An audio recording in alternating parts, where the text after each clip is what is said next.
We're gonna get started. Welcome to Jake and Trev Review Everything Live. I'm Jake. And I'm Trev. And if you're joining us, here we are on week 9 of Jake and Trev Review Everything. Wow. We're gonna get in the double digits here. And it's gonna become cumbersome to say. Not really. Probably. Welcome to the show. We got some great topics tonight. A few interesting tidbits from around the web. Of course, we have some questions in the boot from viewers before the show. That's European for trunk. Yes, that's true. And of course, as always, if you have any questions, gang, and you'd like to submit them to us live on the broadcast here, feel free to put them in the social stream. Social stream. Say that 5 times fast, and we'll get to it as we can. So let's start it off with one of our questions from the boot. All right. Donald Morris asks, "What's the best strategy to beat my girlfriend at Monopoly?" Actually, we had another question asker answer that, and he said, "Don't play. The only way to win is to not play." That's a good lesson if you're Whopper, and this is War Games, and and someone else happens to be Matthew Broderick. Well, here's the thing. Build hotels as soon as possible. Mm-hmm. Always. And never, and this is something that I've learned, this is a life lesson. I want everyone to know this. This is a life lesson for your life. No matter how tempting it is, or no matter how you grew up playing it, or how many times you've done this, don't play free parking. Don't play free parking. We both have to put our phones on silent, because I think we both forgot about it. So. But... it's true, gang. It's only a house rule. A lot of people think that the free parking money is kind of the rule of standard You operating procedure. Yeah, you pay all the money from your hotels and taxes and things to the middle of the board, and then if somebody lands on free parking, they get it. No, don't do that. That will throw the game off so bad. I don't understand. Like, it really is one of those. It's one of those unspoken things that's not even part of the game. Mm-hmm. But people have been playing. Like, that's how I played when I grew up. Mm-hmm. Like, I don't know about you, but mm-hmm. like, I feel like if anybody, if you went up to somebody and was like, Monopoly free parking, they'd be like, oh yeah, that's the. It's the most standard of house rules, but it is a house rule. So don't play that, and do not underestimate the value of the railroads. Oh God. Railroads in Monopoly are like Australia for me in Risk. Now, if you've never played Risk, you may not realize this, especially since it is the smallest continent. Even if you do play it, it is the smallest continent. It gives you the smallest amount of armies every turn by controlling it. But that shit is a stronghold. Nobody's getting in there except for the one way. So you put all your guards at the door and nobody's getting in. So even if everyone else is fighting over everything else, you can just kind of amass a nice little thing down there in Oceania, There's only one way in. I mean, like every other continent and group of countries has like more than one front that you have to defend. Right. There's just the one front there. Right. Technically, I mean, you could even march all your troops up to, I want to say it's Siam. Yeah, it's one of the southern Asian countries. It's the one that goes down there, and if you march that way, A, you're defending, and B, you're keeping somebody from getting all of Asia, which is 7 troops, of course. So, that was Monopoly advice, and then free Risk advice, even better value to you, the watcher. So that's Watu or not. He could be one of those Highlander, the TV series watchers also. Yeah. Mm. Yes. No, I think that this should be a new segment on the show. It's called Let's Play to Win. Let's play to win. Let's play to win. Mm-hmm. So you guys want game strategies? We'll throw it down for you. We are celebrated game players, so you can learn from the strategies up here and up there. That's right. But so that's how you win at Monopoly against your girlfriend. But also, it could be argued that if you win that way, you might not actually win overall. Mm-hmm. So be careful with that. That's a caveat on there. If you beat your girlfriend at Monopoly, don't expect to actually win with your girlfriend. No. But let's take a question here from the thing. That's weird. We had a message from Toneman, and then it was like gone. I don't know if I accidentally deleted it or not, or I hope I didn't ban him or anything. There's like buttons all over this place. I hope not. Tone Man, are you there? Tone Man, are you there, man? You got. We didn't accidentally. Did we ban you? I really hope not. Maybe that was what my phone thing was saying. Tony's like, uh-oh. Tony's like, hey guys, you fucking banned me, you douches. What's your problem? No. Delio. Oh, no. Emilio. It looks incorrect. So here's a question from my dad. What if they sent Deadpool to Canada? Deadpool's Canadian. Naturally Canadian. Yeah. He would feel at home. Mm-hmm. He may be upset, and if I may postulate, and I know you're the Deadpool expert, but let me throw down what I know. I'm the guy. He'd be upset, I think, due to a lack of chimichangas and other readily available Mexican foods that are typically more often found in America versus Canada. Yeah, that's fair. But he may enjoy the Timbits. Canada, yeah. Timbits? Deadpool, Timbits? I don't know, you'd have to ask Deadpool. Poutine. That'd be good. Yeah. Deadpool poutine. Speaking of my dad, also if you were tuned in last week, I'm not sure if it was last week or the week before last, but I begged for someone to give me a copy of Deadpool, and actually my dad sent me up one, so I should have that in the next couple days, according to him. What a prince! Which is awesome. What a guy! It's awesome. So me and Trev are going to play that when I get it. Thank you, Dad. And folks, I appreciate it. Let me say on behalf of both of us, we are not above bribery. So if you want to get something done around here at J&TRE Review Everything, if you got to grease our palms with a little bit of video game action, we're not above that. And if here's a long shot. If you have any control over like preview showings of movies, we would love a press pass. Oh my god, that would be so sweet. But seriously, folks. Let's see, what do we got? My dad said, what if they sent Deadpool to Canada? He was talking about my copy of the game. I gotcha. Well, then some lonely Canadian named Jake Silvis is going to be very happy. What's this, eh? Come one of these mornings. Okay. Oh, we got Tone Man back, too. He said, nope. Tone Man's still with us. That's good. That's good. We there are no accidental bannings on the broadcast tonight.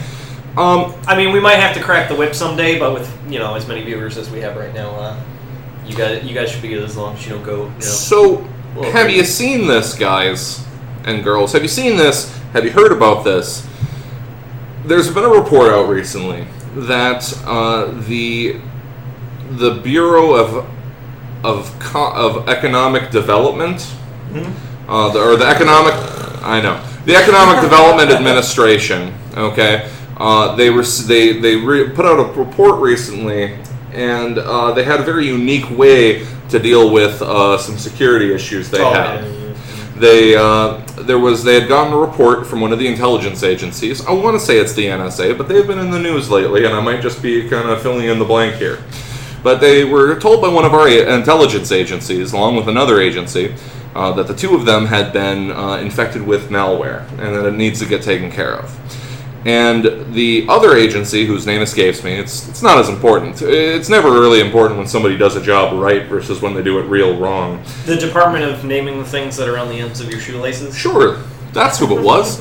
But they did the standard, they isolated where the malware was, and they formatted and re-imaged all of their hardware there, and everything's fine. The Economic Development Administration took a very different approach. We'll call it sort of a EBKAC approach. That's old school. If any freakers or old 80s hackers going to get that joke. No. To make a long story short, too late. To make a long story short, their solution for getting rid of their hardware, or their malware, was to destroy their hardware. And not just the computers themselves, but the monitors, the mice, the keyboards, everything. They ended up with a $2.7 million bill on trying to take care of this malware solution. And they obliterated all of the office hardware and their servers and everything. Sir, I've looked everywhere, and I can't be sure where the malware is. We're going to have to throw some thermite on this. We should probably throw this keyboard in the thermite pile with the mouse. That's a good idea. To be sure. To be absolutely certain. I don't know where the malware or whatever it's called is, I don't know where it's coming from, or if it's like Skynet. I've been watching a lot of Terminator lately, and I think that the government could be overthrown by sentient robots. So, just to be sure. Sentient robots, you say? Just to be sure. Just fucking... Just nuke it all. Okay, look, go back. EBKAC means error between keyboard and chair. It's what a lot of tech support guys used to say to customers when they hadn't plugged their computer in or done some other real rookie mistake. Take it out of the box! Sir, it sounds like what you have here is an EBKAC error. Don't worry, this happens all the time. I'll talk you through it. And then never explain what an EBKAC error was to the user. It was just their kind of own coping mechanism for dealing with very stupid people. Well, that's your tax dollars at work, folks. $2.7 million. Malware! We gotta nuke everything. I'd like to imagine that the only way that this happened is that surely they said, well, let's just destroy it all and they'll have to buy us new updated hardware anyway. Like, what a piss poor excuse. Like, instead of requisitioning, like, a bunch of stuff, like, we need new laptops, we've had these, like, gateway computers for, like, 10 years. Mm-hmm. Like, we gotta do this. We still got these boxes with a bunch of, like, cow spots on them hanging around the office. That's the worst. Just the worst. Just pretend like we gotta get rid of everything. Right. And we could use some new mouses and keyboards. Can you say that that's a problem? Let's nuke that too. $2.7 million on fixing a malware problem. And apparently the concern that the Economic Development Administration had was some other nation attempting to hack into their, like this was like a state level attack. No, this was like stuff you get when you, like, put too many toolbars on your Internet Explorer, or, real simple stuff. I don't feel like an actual government official until my mouse pointer is pooping like glitter all over my desktop. when I move it, I want a trail to follow it so that I know where it was, like half a second ago. And there's another pro tip for you, gang. If you're ever on a website that's got like sparkles trailing behind you, get out of there! Get out of there! Get out of there! Get out of there! Get out! It's the worst. It's just the worst. All right, let's take another question from the boot. Yeah. Let's see. Who is, in your opinion, the most underrated comic book character? I actually enjoyed the question a lot. That was from Ryan Mitchell Jr. Well, I enjoy that question a lot. Oh, no, he's talking about a guy. That's or in this case, actually, now it's a woman. It's Renee Montoya is the question now. Is that not correct? Mm-hmm. And good for her. Well, I don't know after the reboot, the new 52 and all that shit. I don't. I'm pretty certain that's still the case, and good for her. To go from just being another beat cop in Gotham City to being a full-fledged hero. Good for you, Renee Montoya. Yeah. Cheers to that. Most underappreciated comic book character. Ooh, that's real tough. I mean, I could go with my favorites, but I think they're appreciated enough by the people who get them or appreciate them that I don't think that they're underappreciated. Right. I've been hearing a lot of, I end up with a lot of meme pictures of comic book characters in my Facebook because I'm ascribed to a bunch of meme sharing picture groups on Facebook. Mm-hmm, mm-hmm. But as most of us are, I'm sure. But because of the news that Quicksilver and Scarlet Witch are going to be in the next Avengers movie, a lot of people are like, Flash is way better than Who gives a shit about Quicksilver? And I think I underappreciate him, I guess. I mean, he's an integral part of the Avengers. Well, he's been around since the beginning. I mean, I feel like it's the same with Hawkeye. Here's the thing. Hawkeye from the comic books. About Quicksilver. Now, Quicksilver, it's hard for him to really stand on his own. Hold on, real quick. My dad said that would be slapstick. Yes, that's very true. That would be the one that I was talking about when I was like, well, I think he's underappreciated, but I think I appreciate him, and whoever else likes slapstick appreciates him. I think slapstick was like the original Deadpool. Yeah. Although Deadpool came out like a year before, I think. But Quicksilver's got a lot working against him. It's hard for him to find his own identity. Because number one, he's almost always paired up or considered like as part of a mini team with his sister, Wanda, the Scarlet Witch, right? Unless she unless it's like What was it? House of M. House of M. Yeah, well, we're not talking about that. Let's not talk about House If of you M. want to hear us talk I don't about... want to talk about If you want to hear us talk about House of M, you know where to post. Okay, so he's always part of a package deal with Scarlet Witch. Right, and number 2, he's Magneto's son!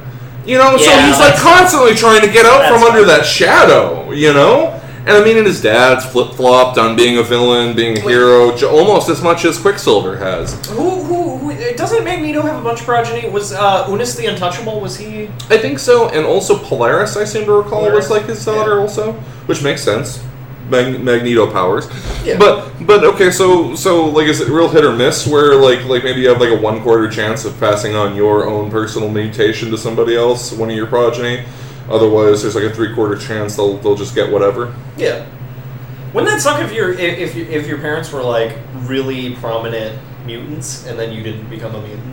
I'm certain they must have dealt with that at some point in the comics. Or it was like, man, I don't have mutant powers like my parents do. Because they almost all have mutant powers. Mm-hmm. Like, it's always like, yeah, my parent was this, so I definitely have powers. And it definitely travels in family lines. Case in point, the Summers family, anytime that there's a member of the Summers family, say maybe Scott's dad, Corsair. I don't think Corsair has any mutant powers, does he? I don't know. I don't think Corsair has any mutant powers. Scott Summers' father, Cyclops. But in any case, the Summers family, case in point, but also the Guthrie family. Speedball. Also Cannonball. Oh yeah. Speedball was like a Robbie Blake or something like that. Robert Blake or something like that. Oh, okay. Okay, but Penance. Whoever. Oh god, that's terrible. If you want to hear us talk about Penance, no. You're not gonna get it. I don't want to talk about it. I don't want to talk about it either. But no, the Guthrie family, Cannonball, Husk. There was one. Oh yeah, shit. Yeah, there was Generation X. They had a younger brother who had like red wings, and also regenerated. Like every child of the Guthrie family, like of that set of parents, like all of them have superpowers. Well, there's like 4 or 5 of them. I wonder if there was just one that like went off to college and got a good job. Yeah, so like, he has mutant powers, or she has mutant powers, but they're not into that whole whatever. I have the power to do paperwork real fast. Like like the Morlocks have the shittiest powers, but they're the only ones that are like up in front that have the shittiest powers. I imagine there are a few. I remember in Earth X they kind of bring that up a little more too, where it's like my powers suck. This blows. Yeah, if you've never read Earth X, you should. It's amazing. Oh god, yes. It's really great. An alternate future of the Marvel Universe. And in that, it's after the death of Professor X, and Scott Summers takes on a similar role. Most of the telepaths. Almost all the telepaths are dead, including X. But Scott Summers becomes Mr. S, and then he decides to train a new generation of X-Men. But the thing about it is that they're not like the old X-Men. They're all like mutants that basically their power is awfully similar to like a sideshow deformity. Like you have like a snake woman and there's like a wolf guy and like there's like a guy called Tower and he's just like huge. He's you know. They're all wearing like the classic, like the original X-Men. Yeah, like the black and yellow suits. Yeah, the yellow with the black. Looking pretty tough, actually, and they ended up being something of a force. But you know, like I said, comparatively to the X-Men of our age, they had some kind of shitty powers, and that'll make or break your character. Shitty powers, like Husk. We talked about Husk. Well, I mean, see, that's kind of neat. Like it's there's a lot of potential there, but. Yeah, I mean it's mostly defensive. I guess she could turn her skin into diamond and go on a rampage or whatever, but then that's kind of breaking in on Emma Frost territory. Yeah, that's Frost the old bro. Yeah, you think she like gets like talked to afterwards? Like, listen, bitch, that's my thing. Same thing. Don't you use that move? Same that's time. my move. If she ever turns into steel, Colossus just like picks her up by the lapels and like you know.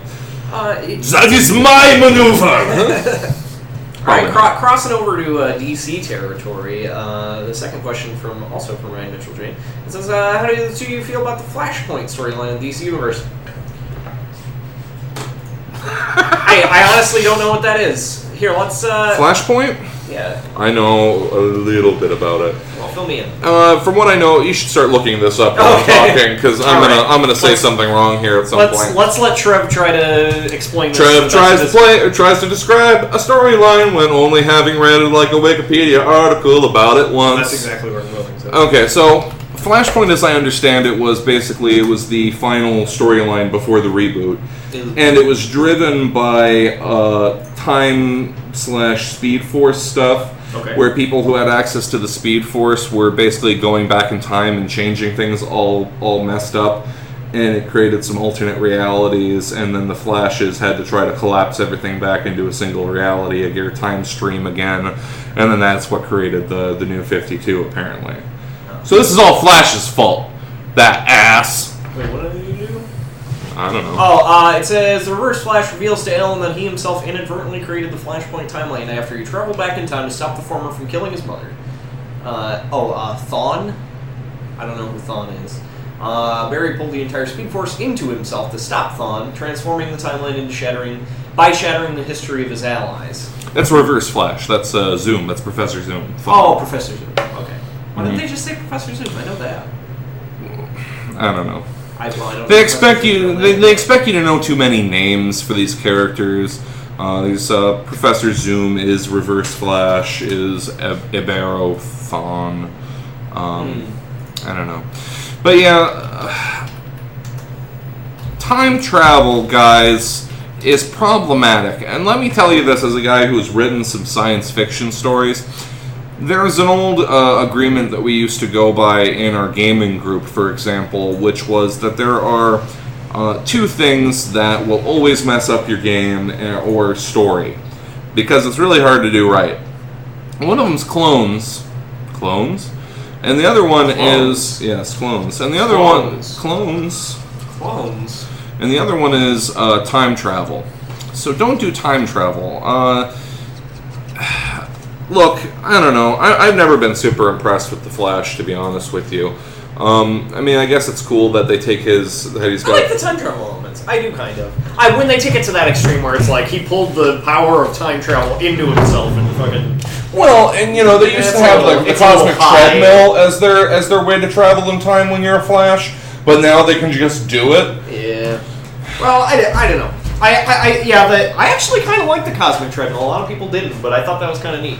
Tell them about the cosmic treadmill, Jake. I'm not super familiar with it. I know that that's like, I think that combined with like some special chemicals, because apparently in the 60s, like I'm pretty sure Flash was like a 60s character. Mm-hmm. I think he didn't come out in the Golden Age. I'm not sure. There was a Golden Age Flash. He was the one with the Jay Garrick. treadmill. Yeah, Jay Garrick. Yeah, he had the helmet, the Mercury helmet. Mm-hmm. Yeah. I'm not super familiar with it, but the idea of like getting your powers from a treadmill is kind of neat. Like all the other ones where it's like, oop, I fucked with science. You know, like having a magic treadmill is kind of unique in itself. So, that's I never really got that much into Flash, but I never had a problem with Flash. Let's see. Poeticy says Nightcrawler. With a big heart. Going back to our X-Men conversation, and especially ones with weird powers or weird looks, Nightcrawler is the best. I fucking love Nightcrawler. He's I think that he got appreciated enough in the movies because a lot of people like I think Nightcrawler is one of those things where not a lot of people are like, yeah, Nightcrawler, but when they see him or have like when he's in a story or something, people really like him. Mm-hmm. So I don't think he's underappreciated. I think people don't talk about it. Well, he's one of those X-Men that got shuffled around a lot. Like he wasn't a lot of like different because he was an Excalibur. Yeah, he was over in Britain as part of the Excalibur team for a while. So he had a kick-ass so like a lot of people on the X-Men ship didn't necessarily get on the boat on time for Nightcrawler. Poeticy brings up have you seen this? Have you heard about this? This is obviously for Trevor. The Game of Thrones chair that the author posted what should look like is Simonetti.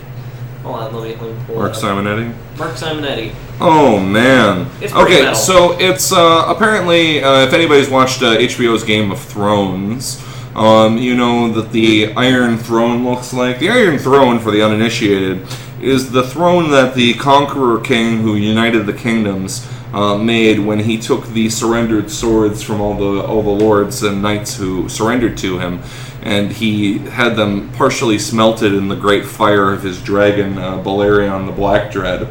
And Jesus. Were you surprised I knew that? No, I was surprised that was kind of cool because Balerion the Black Dread. His flames were black as the night. Anyway, here I'm gonna post a link. We're gonna put a link. We're gonna put the link up here. Just share it with everybody. But in any case, so what we have is this throne that's made of swords, and it looks pretty tough. But everyone, if you know what I'm talking about, take a look at the link we've posted here. Because I've seen the throne of Game of Thrones, and it's like maybe like arm's length out swords behind this like throne. Right. Like, it's really not that big. I mean, it's practical, though, because that's really as long as swords are going to get if you cross them behind the throne. Mm-hmm. But this picture here, I mean, we just put up the link. If you take a look at it, like, these are these huge fucking, like, pikes and shit. Oh, yeah, going off in all kinds of different directions, and it's... Let's take a look at this. Oh, man. Let's zoomy zoom in here. Yeah, it's tough as nails. It's pretty metal. And like, there's, like, this kind of, like... half dome behind it, like letting all the light in. Yeah, that's the throne room. I feel like, I could never do anything this cool, but I do have like one nitpick just right off the top of my head. Is that with all this light coming in through the windows, you think that it would like crisscross the shadows of the swords across the ground? Ooh, that's like a good point. That would look really cool. That would look really awesome. But it's just like one beam of light. But yes, this is apparently based on a description from George R. R. Martin of what the thing's actually supposed to look like versus what it ended up looking like. On HBO. And Poeticy, you are correct. That makes the real Game of Thrones Iron Throne look like it belongs at the kiddie table. Oh, that's tough as nails. Thanks for sharing that with us on a Have You Seen This? Have you heard about this? Well, let's. I'll do my personal week. Person of the week. While I do my personal week, why don't we get some questions from you guys? We got 7 of you. That's actually like our high for the last couple of weeks, which is cool. Mm-hmm. So yeah, if you guys got questions, live chat, bring it to us. Come on, Colin, bring in your questions. But person of the week. Person of the week. Just because I had to rush for my person of the week this week, it's got to be Adam Scott, who you may know as Ben Wyatt, Leslie Knope's husband in Parks and Rec.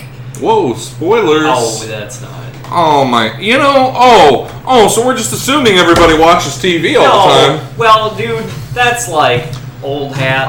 What? That's old hat now? Yeah, it is. How long ago did they get married? Forever ago. What am I? I'm like behind a season. Like January. I'm like behind one season, and this is old hat now? What the fuck? I'm sorry, it happened. I didn't ruin how it happened. You knew it was gonna happen. Whatever. Deal with the boners. Yeah, just like I'm sorry if I spoiled it for you. Okay, I recant the whole thing. Just like we knew that Screech and Lisa Tuttle were gonna get fucking married at the end of Saved by the Bell, right? No, they never did. That never happened. Jake, I'm still like halfway through that show. That's not true. I don't watch it. I'll watch that shit. He's watched the whole entirety of the show before. I feel like let him feel fully. I honestly feel kind of bad saying that, and I kind of want to go home and watch it now. Did you grow up in America? Did you go to school in the years during the 90s?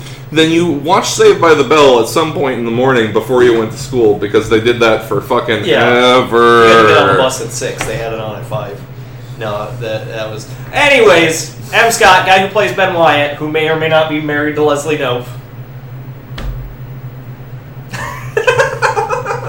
He's my man of the week because I actually don't really watch like. I'm getting coffee. This is bullshit.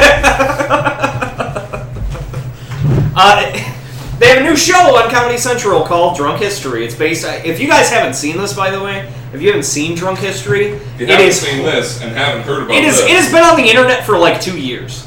So if you haven't seen Drunk History yet, go on YouTube, look up Drunk History. They have all sorts of people. They got. Crispin Glover? No, not Crispin Glover. Yes. Yeah, Crispin Glover. Crispin Glover, John C. Reilly, Jack Black. They got Michael Cera. Oh, just so many people. Like, and basically Danny, what's his face? Danny McBride. Danny McBride. Danny McBride. Eastbound and Down. Yeah. they have a whole bunch of like comedic actors who will reenact. Basically, what they do is they get a historian real drunk, and then they're like, "Tell us about this. Tell us a story." And then they get real drunk, and they just fire off whatever they can remember, while they're drunk. Mm-hmm. And then they take that exact. And by the way, puking level drunk. Like every single one of them, they throw up at some point. I gotta throw up. It's not just like, oh, I'm a little tipsy. Let's talk about history. It's like a fucking shit face.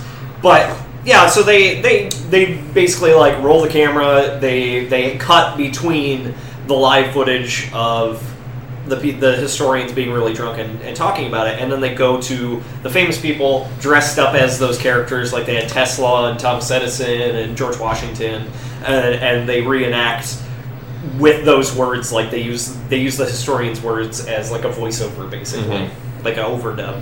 And apparently Comedy Central picked it up as a full series, which is super great. And I only caught maybe a minute and a half of it, but Adam Scott played John Wilkes Booth. Oh, nice. Oh my god, it was hilarious. And I haven't seen him much outside of Parks and Rec. Because that's the first place that I've seen him. I haven't really seen him in movies or anything. I'm sure if I see something with him in it, I'll be like, Ben Wyatt. But I think he knocked it out of the park. I'm glad that he has range, and I hope that his career takes off. He's a cool dude. Just get up there. Have you seen this? Have you heard about this, guys? Apparently, in the World of Warcraft, Blizzard, they're working on some new microtransaction-y sort of stuff. God. And they're talking about, they're testing it out in Asian audiences first. Apparently, because they're the most hardcore and have been asking for it for the longest. And if you heard about gold farmers, then you know that that's true. What they're doing is these new in-game shops are going to offer a number of things, including a boost that will, like a buff that will make it so you gain more experience from what you're doing, so that way you can level up faster for a period of time. And two, it's a item that will allow you to have a better chance of getting sweet items from a raid. So at this stage that they're kind of starting to bring it to, it's turning into pay-to-win. Yeah, it's like, oh, well, you don't have time or whatever, you don't want to I don't have the time to grind my character up to level 80. Well, that's alright, because now we got instant win. Instant win? How does it work? Well, basically what you do is you pay money for a game that you already paid money for to win the game that you paid money to play. Well, so you don't even have to do anything. You just throw us a couple extra dollars, and you totally win the game. You get the bragging rights, you get all the sweet items, you get the levels, you get the experience points, you get the whole package. Oh! Wow! It's great! It's bullshit, is what it is. Either play the game or don't. I want to develop a robot that will just sit in front of your game and then just play it. Like, I gotta go to work, I got other things to do. Listen, I don't have time for games anymore. I need you to grind. I need you to grind for me. It's, and that's the thing. I guess people are willing to pay for that sort of thing. We've in the free market, Blizzard's a fool not to sell it to them. Well, that's the thing. We've already got that. Dead Space 3 was the first DLC, kind of like a free-to-play DLC kind of thing, but it wasn't really free-to-play because you obviously have to buy Dead Space 3. When you're playing a game on your phone and they're like, uh-oh, looks like you ran out of whatever to do your farming or gemming or candy. Have your friends send you more turns to milk the cows. Yeah, pay us $2 and you'll get all sorts of gold whatevers, but that's free to play. That's how they get you. They, even Zynga, a year ago, basically came out and said it, that's our strategy. 75% of the people that play this game play it for free. And then the other 25% spend at least $30 a month on this game. It's between $30 and $100, where it's I gotta get more of them gold things. So that's free to play. But when you put that, when you try to market it in that way, but with a game that you've already paid for, like World of Warcraft or Dead Space 3 or whatever, then you're at some point where I don't want to use a slippery slope argument here. Don't get me wrong. Watch it now. But at what point are you going to be you pay this much to buy the game, and then you have it tiered up, and then if you pay all together, whole package, you buy it, you beat it. Like, what's the point of gaming then? It's literally sadder. And let me preface this by saying, for those of you who don't know, I grew up near to a casino, okay? And I would go in there, and so when I say this, I'm not talking about a stereotype. I'm talking about bare reality witnessed with my eyes. This is sadder than seeing retired people from the local nursing home going to the casino and then just spending the whole day with nickels, just pumping nickels into the slot machine over and over again. It's literally sadder than that. I don't know if I fully agree, but yeah, it's tantamount. I think those are very similar ideas. You're talking about, I bought a game to play, and then I paid money to basically not play it. Mm-hmm. Well, in this case, it's the whole thing is taking advantage of like this. Well, I mean, it's sadder because at least those old ladies might literally win a jackpot and get like a few $100. There's literally a chance it could happen. But with like Zynga games, there's no chance you'll win any of this money back. No, you'll just have more turns to till your field. And, what is the digital currency that was like? Bitcoins? Bitcoins. It's like Bitcoins. Everything's Bitcoins now. Deal with it. No, it sucks. Actually, we were going to answer some questions before that one, so yeah, pay to win. It's bullshit. It's horseshit, guys. Yeah. Don't fall for it. Let's see. Patrick Millison asks, give us a quick take on The Lone Ranger. Personal thoughts on it? I haven't seen it yet. Have not seen it either. I guess we kind of went over it in episode 7 of season 1 of Jake and Trev Review Everything. If you haven't seen Jake and Trev Review Everything, it's on book.tv/Jake and Trev Review Everything. There it is. We got an entire season, 12 episodes plus an epilogue. Also, tonight we're uploading the Obscure Sphere episodes to there as well. Mm-hmm. So if you want to check that out, it should be up within the next couple days. Anyways, we did kind of focus our opinions on that, but I have more opinions about it now. Mm-hmm. Without having seen the movie, I'm getting real sick of Disney basically digging through their toy box of properties that they own to try to reinvigorate old characters that could not possibly go anywhere at this point. It really bugs me. Like, it's not even like they're... I think in some ways they're trying to be like, hey, remember this character? It's part of Americana. You should totally... Like, The Lone Ranger, that's, there might be some young people who don't know who the Lone Ranger is, but even though I was born in 1985, like, I still know who the Lone Ranger is. I don't think I've ever watched, like, one of, like, the shorts or, like, the serials for Lone Ranger. But you know who I know who the Lone Ranger is. He's the Lone Ranger. He's got a horse. He's got Tonto. The Lone Ranger. Right. Yeah, and basically, like, that's a property that's, spoken of, but nobody really... I guess they tried to do some comic books in the 80s, I think. 70s or 80s. That's pretty much it. Like, and they did this last year. They did it last year with John Carter, Ghost of Mars. Yeah, John Carter, Ghost of Mars. That would be one hell of a fucking crossover. Nice mashup, bro. No, John Carter of Mars. Mm. But that's not really like a lost. I mean, that kind of. I guess you could argue that the Lone Ranger has set the groundwork also for a lot of popular hero characters later on with the Mask. You got Zorro. He's kind of a brother cousin character to Zorro in spirit.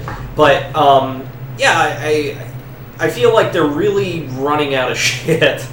Where it's like, what haven't we done in a long time? Well, there was a pretty good article over at IO9. If you guys aren't checking out IO9, by the way, that's a great site for... you gotta get over there. You gotta get over there. It's a good site. It's a good site. Okay, so there was a great article there that the author made the argument that this movie, speaking of Robbie Blake, is penance for American moviegoers to teach us a lesson about horror or about superhero movies. It's a far-fetched sort of premise, I think, but it's kind of interesting. Is it kind of spoilery? It's a little spoilery. It talks about a few things about it, about some of the things that Johnny Depp does, that Armie Hammer does, relationship between the characters and so forth. The framing device of the movie, apparently, it's not like literally it's set in this time. Spoiler alert. Apparently, the framing device of the movie is Tonto as like a sideshow Indian in the future of his own timeline, and then looking back and telling a story about the Old West to some kid. Okay, so it's like a framing. I got. Nice little framing device there. That's not really a big spoiler. That's just. Well, that's what I mean. It's like that's like kind of a spoiler. But anyway, no, it's supposedly their view on it is that it is penance. For us being complacent as viewers in the deluge of awful superhero movies that there have been. So like Disney was like, well, they want this. Is that basically what the Lone Ranger is amounting to? Is like, oh, it's a superhero movie, right? And he writes the article, or the author writes the article from the point of view like, man, these guys, this is a really deep movie because they have done this to us and we don't even realize what they were doing. That kind of like, though that lone person in the room that's saying that this work is fucking genius and everyone else around is too stupid to see it. It's kind of that. You guys don't get it. So go over to IO9 when we're done with the show here. Maybe pull it up in a separate browser while you're listening and do a search for Lone Ranger on IO9. It's one of the it's in the Gawker family of websites with Gizmodo, Kotaku, a few others. Pretty good chain of websites there. Hold on, I'm gonna make sure. I feel like there was a question, but I could be wrong. I'm gonna take a brief pause here. I'm gonna while Jake's doing some checking, I'm gonna go with my last. Have you seen this? Have you heard about this? Have you seen this? Have you heard about this? Apparently, scientists have developed a new type of clock that's 3 times more accurate than the previous atomic clock. In fact, it's so accurate that it only loses 1 second every 300 million years. Now let that sink in for a second. Now, if you were listening, you heard me say that it was 3 times more accurate. That means that the last atomic clock that they made lost 1 second every 100 million years. And someone said that's not good enough! It's not good enough. That is not good enough. That is not accurate enough. I need an extra 200 million years without it ever losing a second. Is it going to exist that long? Well, that's what I mean. Like once you're getting into the hundreds of millions of years, it's in a range so far in the future that you don't even really have to worry about it. Is it like the subatomic clock? It's like a quantum clock, I seem to recall. No, I saw it briefly. That wouldn't make sense because the more you watch it, the more time would slow down. That's good. But the less you watch it, the more time would speed up. No, it's some kind of new thing. That's a quantum physics joke. That's a quantum physics joke. Quantum physics people out there. All right. No, that's messed up. That's messed up. I agree. Why? Someone gave him money for this. Yeah. Like, hey, you think our atomic clock sucks? Every 100 million years, it loses 1 second. Make a better one. Here's some money. Take my money. All right. Shut up and take my money. My dad asks, which show should come back? Babylon 5, Firefly, or Lost in Space? Well, that's an easy question. Is that a baited question? Are you trolling, Dad? That's an easy question. Obviously, it's Firefly. Firefly only had a 13-episode, I believe, season due to its run. Yes, they got a pretty kick-ass movie at the end of it, but there was a lot of story there to tell, a lot of themes that they had planted the seeds for, but they never really got. Babylon 5 had, I don't know, you tell me how many seasons. Hey, Trev, how do you like Gary Oldman? I like Gary Oldman not as some kind of crazy spider monster from space. That's my kind of favorite Gary Oldman. Who's not embarrassing himself in front of me on camera. I like a Gary Oldman who picks his scripts. Sorry, Gary, you're a great actor, but you're a mercenary, and this is what happens when you're a mercenary. Like Gary Oldman's watching. I know you're watching, Gary. You're our biggest fan. Gary Oldman just loves this shit. Yes, but no, Firefly really. If you know Gary Oldman, get him into the show so we can be like Gary. Hey, Oldman. Yeah, if you're friends with. So we can make fun of him with Oldman. Yeah. If Gary Oldman ever picks up a movie about being an internet reviewer and needs to do some research. Oh man, he could play you. Oh, that'd be sweet. John C. Reilly could play me. That'd be awesome.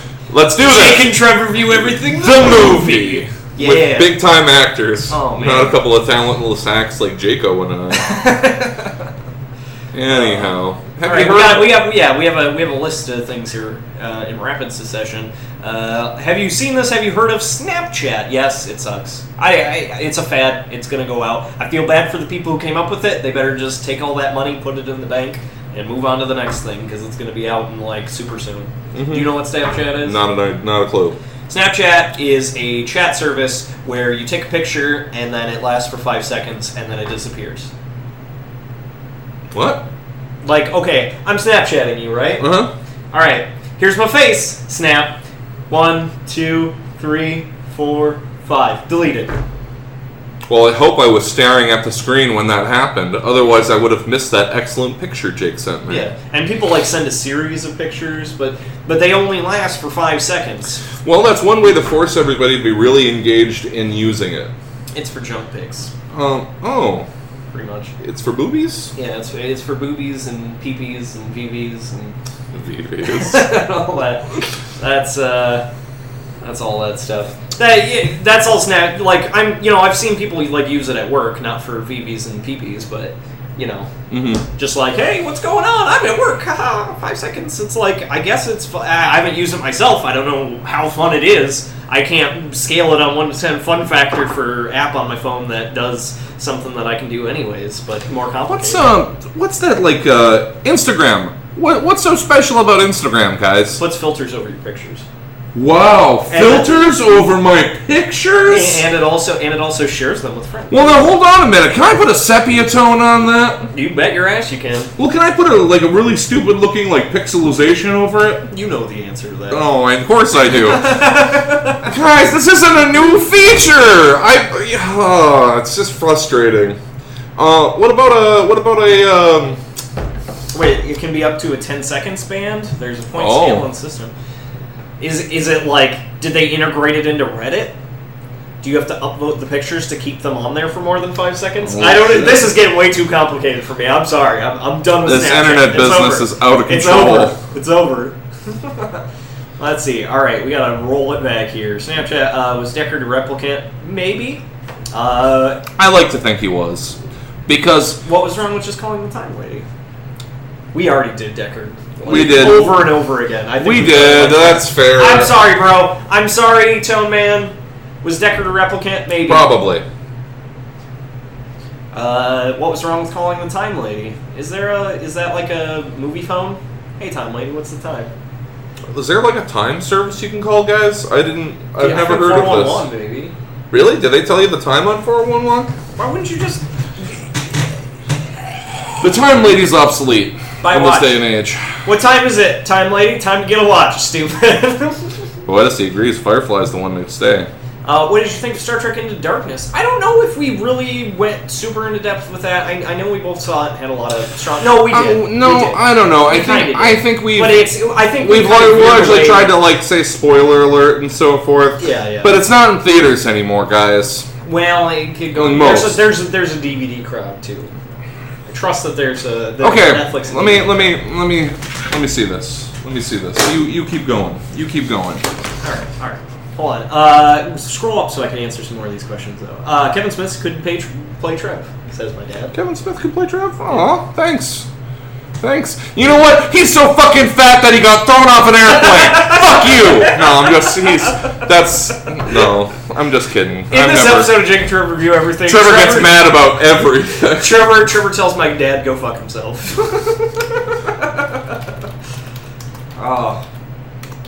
Oh, that's what you're doing.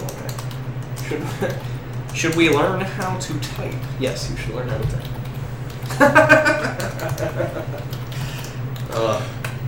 Dude, we got like 10 minutes left on the show. I don't think. Well, we might do it afterwards. All right, we got a poll up right now, guys. The voting has started. Should we spoil Star Trek Into Darkness? Oh, holy shit! Wow, you guys are voting fast. Damn! That was wow. I'm impressed. I'm impressed. You guys are something else. You guys are something else. Damn. Hot damn. All right. Well, that's a clear majority. That's a clear majority that says we need to spoil this. And nobody said no. And nobody says no. So we're going to spoil it.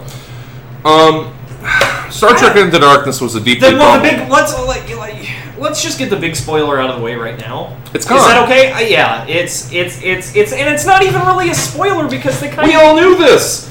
Remember how we talked about it? Yeah. Remember how we talked about it in episode 7 of Jake and Trev Review Everything? How the rumors said it was con, and totally was. It's not. So it wasn't a surprise. That's not. I feel a little bad about it, but everybody voted, so. This is what you want. So hopefully anybody who's watching this as a recorded broadcast. We gotta know. We gotta know. No. Ah, damn it. Well, too bad. Turn it on mute. Oh, no. Poeticy said no. Well, put it on mute, Poeticy. Because we're spoiling it. Well, okay. We already did the big spoiler. I feel bad now. I'm sorry, Poeticy. But apparently the majority of people want to talk about it, so we're going to talk about it. We're men of democracy, so this is how it has to be. It's a democracy. The question was, what did we think about Star Trek Into Darkness? I thought that, okay, can I do my thesis on it really quick? We have like 10 minutes. I want to get some other stuff. Sure. We'll both do like a quick thing. Mm-hmm. I think that in the first Star Trek reboot movie, they basically wanted to separate it from all other Star Trek franchises. So they said, you know what, in this one, it's an alternate timeline. So everything that happens in the movie, it's kind of like how the Avengers movies are in a different universe than the comic books. In fact, they actually have a designation for the movie universe. Mm-hmm. So it's like that. This Star Trek isn't the original. It's not, Next Gen or Enterprise or whatever. It's none of those things. It's its own series. We're going to do whatever we want. It's going to be awesome.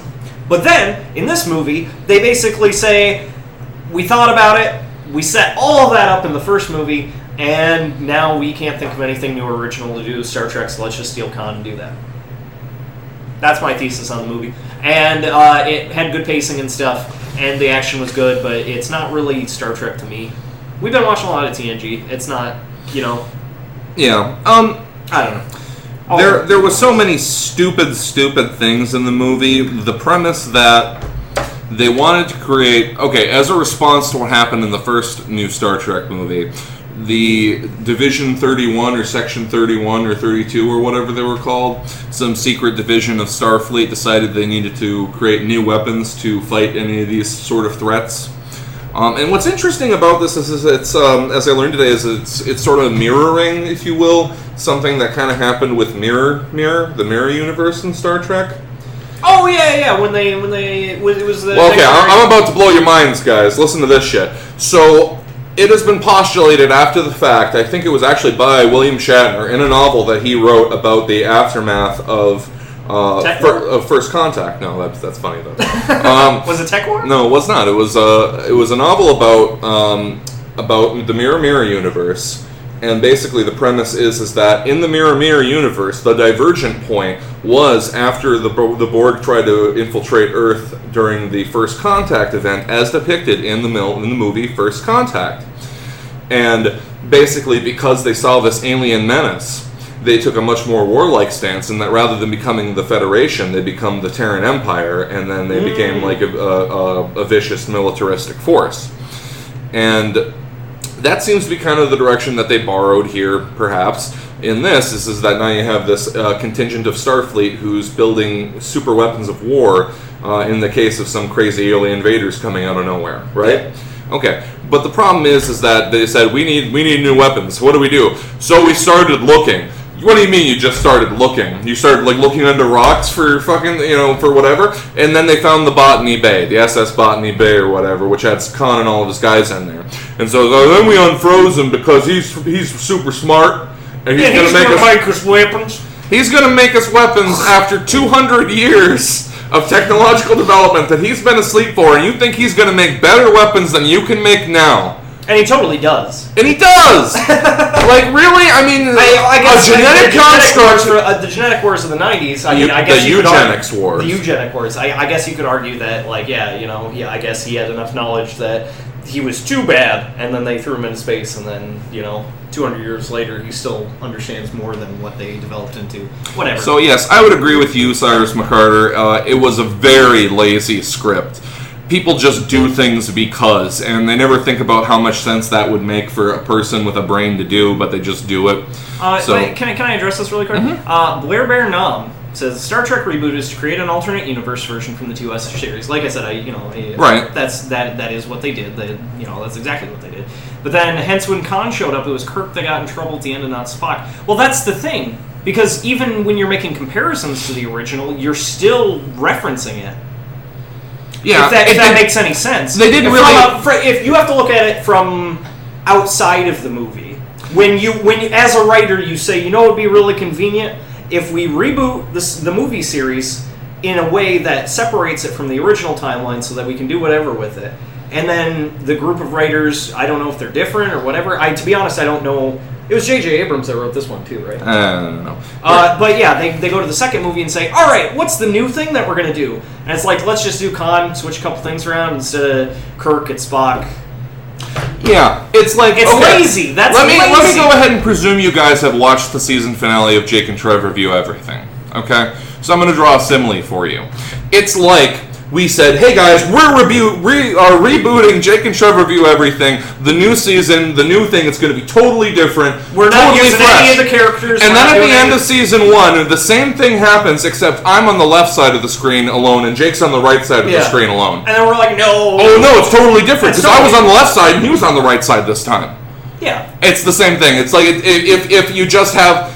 It was so lazy! They just took they took the scene verbatim from Wrath of Khan and had them speak those lines of dialogue. But in reverse, yeah. But in reverse. A little too spoilery.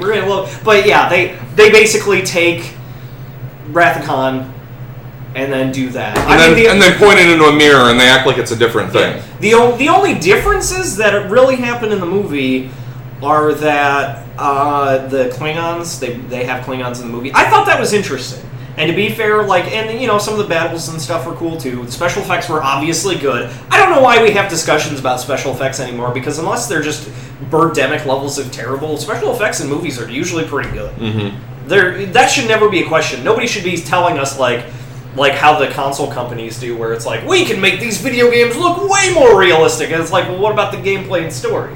Mm-hmm. It's the same thing with movies. We can make these Transformers or explosions or Star Trek, Enterprise ships or whatever look really cool. And it's like, I'm sure you can. No one doubts that you have the technology to make everything look badass. Mm-hmm. But if your story sucks, I don't give a shit.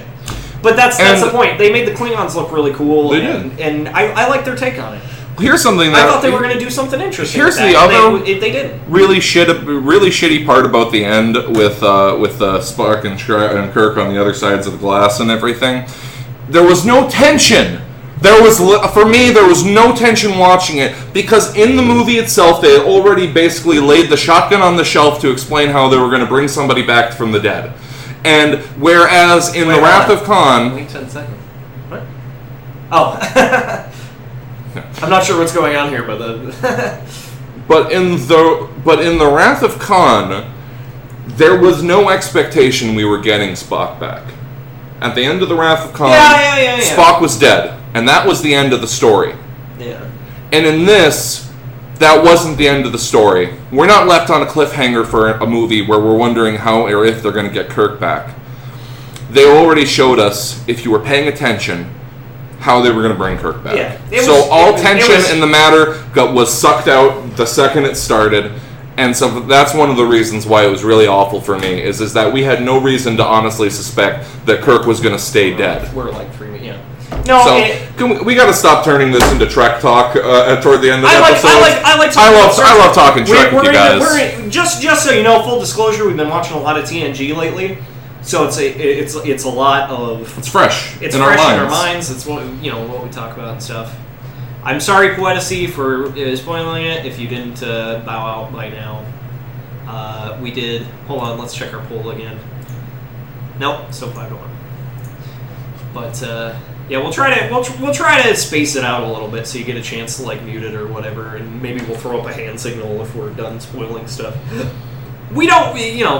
We're really busy with the Kickstarter lately, and we haven't been able to actually do a review since Man of Steel. Mm-hmm. So it's really hard to keep all this in. We really want to get this stuff to you. Yeah, and we spoil the shit out of stuff in our review. So right, and I think we should say at this point, since we've been talking about the Kickstarter a lot, and we pretty much said it'd be up this week.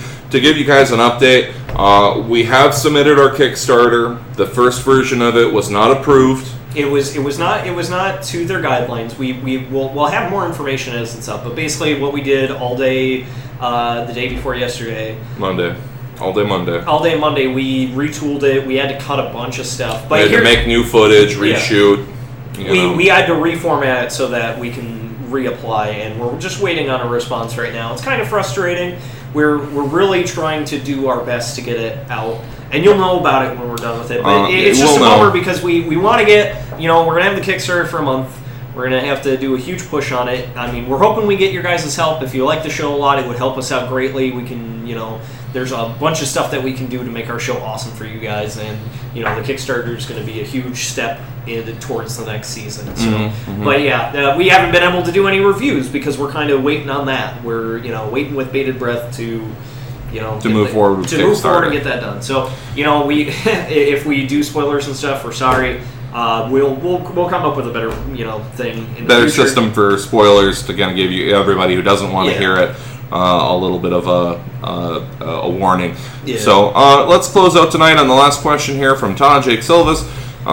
Should I be mad that Spider-Man and Doctor Strange weren't in the Avengers movie, being they live in New York? Well, Doctor Strange is being opted for his own movie. I think we talked about that last week. According to Stan Lee. Stan Lee was all like, guess what? Nobody can stop me if I see something. Because I'm Stan Lee and nobody's going to say shit. Are you going to yell at Stan Lee? You monster. What the hell? But yeah, he was like, Doctor Strange, her. And it's like, okay. So Marvel has the rights to Doctor Strange, so they can make a movie out of it. They don't really have the rights they don't have the movie rights for Spider-Man. That's why Sony does that. You should be mad that Marvel doesn't have the rights to Spider-Man. It lets them do something awful like The Amazing Spider-Man. Yeah, and then they're gonna. Yeah, we saw just to close out. We saw a picture, like a magazine picture, of Jamie Foxx's Electro for the next Spider-Man. Looks kind of dumb. It's disappointing. He kind of looks like a little like Dr. Manhattan. Yeah, I don't know what the hell it's about. So yeah, I guess I'll clap my hands that for the new ones, they're not going back to any of the villains that they had in the previous trilogy of Spider-Man movies. But now they're kind of scraping. Well, they might be going for Goblin because that was kind of teased in the first one. They will eventually. They'll probably bring him up in the third one here. But yeah, Electro, Jamie Foxx. I'll tell you this. I read an article a little while back where Jamie Foxx was talking about trying to create like a catchphrase for Electro, and it's something really bland, like "Now you're making me mad." It's like that's not a catchphrase. I have more to talk about this. We're gonna have to stop the recording. We're gonna be back in just a second. If you want to stick around, we'll still be answering questions and talking about stuff. Yeah, so when we say goodbye here, guys, we're not actually saying goodbye. Don't leave unless you absolutely have to. We're not saying goodbye. All right, so if you're watching this on YouTube, definitely show up on Wednesdays, 10 o'clock. Wednesdays, 10 o'clock. Eastern Standard Time. Jake and Trev review everything live. It's a good time. These people like it. Why don't you? So thanks for watching, and thanks for watching, guys. Good night.